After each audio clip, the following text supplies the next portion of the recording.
ಎಲ್ಲರಿಗೂ ನಮಸ್ಕಾರ. ಸುದೀಪ್ ಕನ್ನಡ ಚಿತ್ರರಂಗದ ಕೆಚ್ಚೆದೆಯ ಕಿಚ್ಚ, ಅಭಿಮಾನಿಗಳ ಪಾಲಿನ ಪ್ರೀತಿಯ ಅಭಿನಯ ಚಕ್ರವರ್ತಿ. ನಾನು ನ್ಯಾಷನಲ್ ಸ್ಟಾರ್ ಎಂದು ಈಗ ಕಾಲರ್ ಎತ್ಕೊಂಡು ಓಡಾಡುವ ನಡುವೆ ಆ ಕಾಲದಲ್ಲಿಯೇ ಕನ್ನಡ, ತೆಲುಗು, ತಮಿಳು, ಮಲಯಾಳಂ, ಹಿಂದಿ ಈ 5 ಭಾಷೆಗಳಲ್ಲಿ ಮಿಂಚಿದವರು ಸುದೀಪ್. ಹೆಚ್ಚು ಕಡಿಮೆ 1.5 ದಶಕಗಳಿಂದ ಬಾಲಿವುಡ್, ಕಾಲಿವುಡ್, ಟಾಲಿವುಡ್ ಅಂಗಳದಲ್ಲಿ ಓಡಾಡಿರೋ ಸುದೀಪ್ ಫೋನ್ ಪೇ ಎಂಬ ಆ್ಯಪ್ನ ರಾಯಭಾರಿಯೂ ಹೌದು. ಆದರೆ ದುರಾದೃಷ್ಟವಶ ಈ ಫೋನ್ ಪೇ ಎಂಬ ಕಂಪನಿಯ ಮಾಲೀಕ ಸಮೀರ್ ನಿಗಮ್ಗೆ ಕನ್ನಡದ ಇತಿಹಾಸವೂ ಗೊತ್ತಿಲ್ಲ. ಭಾರತ ಅಂದರೆ ಒಂದು ದೇಶ, ಹಲವು ಭಾಷೆ ಎಂಬ ಕನಿಷ್ಠ ಜ್ಞಾನವೂ ಇಲ್ಲ. ಹೀಗಾಗಿಯೇ ಮೊನ್ನೆಯೆಲ್ಲ ಕನ್ನಡಿಗರಿಗೆ ಉದ್ಯೋಗ ಮೀಸಲಾತಿಗೆ ವಿರೋಧಿಸಿ ಸಮೀರ್ ನಿಗಮ್ ಮೀಸಲಾತಿ ಬಗ್ಗೆ ಮಾತನಾಡಿದರು, ಕನ್ನಡಿಗರನ್ನು ಕೆಣಕಿದರು. ಆದರೆ ಎಲ್ಲ ಸಮಯದಲ್ಲಿಯೂ ಕನ್ನಡಿಗರು ಒಳ್ಳೆಯತನದಿಂದ ಇರಲ್ಲ. ಆಗಾಗ ಬಗ್ಸ್ಕೊಂಡು ಬಗನಿಗೂಟ ಹೊಡೆಯೋದು ಗೊತ್ತಿರುತ್ತೆ, ಪ್ರದರ್ಶನ ಕೂಡ ಮಾಡಲ್ಲ. ಇದಕ್ಕೆ ಸಾಕ್ಷಿ ಎನ್ನುವಂತೆ ಸಮೀರ್ ನಿಗಮ್ ಒಡೆತನದ ಪುಟ್ಗೋಶಿ ಫೋನ್ ಪೇ ವಿರುದ್ಧ ಕನ್ನಡಿಗರು ಕೆಂಡ ಕಾರಿದರು, ಆಕ್ರೋಶ ವ್ಯಕ್ತಪಡಿಸಿದರು.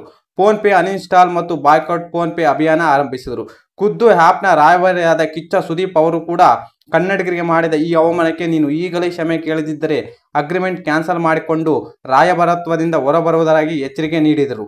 ನಿಮಗೆಲ್ಲ ಗೊತ್ತೇ ಇದೆ, ನಟ ಸುದೀಪ್ ನಾಡು ನುಡಿಯ ವಿಚಾರ ಬಂದಾಗ ಸದಾ ಮುಂದೆ ಇರುತ್ತಾರೆ ಅಂತ. ಕಂಪನಿ ಹಣಕ್ಕಿಂತ ಕನ್ನಡಿಗನಾಗಿ ನನ್ನ ಸ್ವಾಭಿಮಾನ ಮುಖ್ಯ ಎನ್ನುವುದು ಸುದೀಪ್ ಅವರ ನಿರ್ಧಾರ.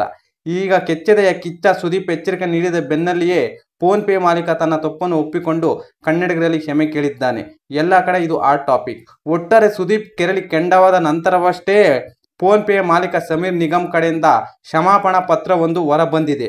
ಅದರಲ್ಲಿ ಯಾವುದೇ ಅನುಮಾನ ಇಲ್ಲ, ಕನ್ಫರ್ಮ್. ಈ ಮಾಹಿತಿ ನಿಮಗೆ ಇಷ್ಟವಾಗಿದ್ದರೆ ಶಿವರಾಜ್ ಇನ್ಫೋ ಯೂಟ್ಯೂಬ್ ಚಾನಲ್ನು ಸಬ್ಸ್ಕ್ರೈಬ್ ಮಾಡಿ, ಸಪೋರ್ಟ್ ಮಾಡಿ. Thank you for watching. ಧನ್ಯವಾದಗಳು.